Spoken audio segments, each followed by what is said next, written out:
What did you do during the war? I worked in a radio factory. What did you really do during the war? Are you paying attention? A computer pioneer and wartime codebreaker, Alan Turing is known for his work helping accelerate Allied efforts to read German naval messages encrypted with the Enigma machine. It's said to have been key to shortening World War II and saving lives. In 1926, he became a pupil here at Sherborne School. It was gifted some of his personal possessions 20 years after the war.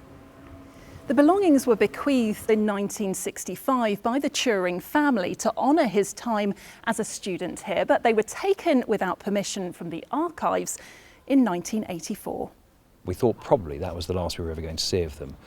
So it was a rather pleasant surprise when we got wind that the American authorities knew they were in America and they were doing their best to track them down and to get them back.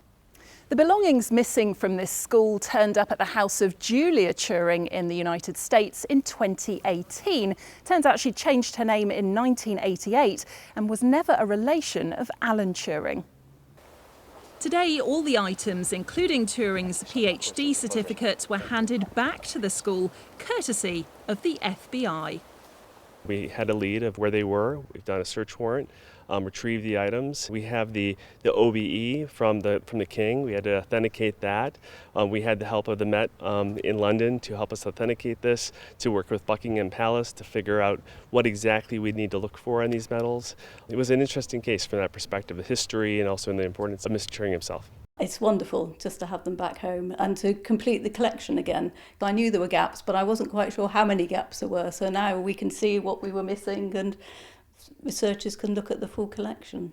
We've got 5 of his school reports from Sherborne School. He starts off a rather grubby boy who doesn't really apply himself, and by the end he's one of the top mathematicians and scientists, and the headmaster says a gifted and distinguished boy whose future we will watch with interest. Because we were only 30 people. His achievements are being celebrated again here today. Resident Catherine Balisat was instrumental in getting this bust installed in the grounds. What went through your mind when one of the artefacts was handed over just now? The rightness of it. I mean, justice is a big word, but actually this was the right thing to have happened. It is an incredible honour for me to teach computer science here and inspire, hopefully, more people to follow in his footsteps. A wrong that's been righted after decades to inspire generations to come. Michelle Cross, BBC South Today.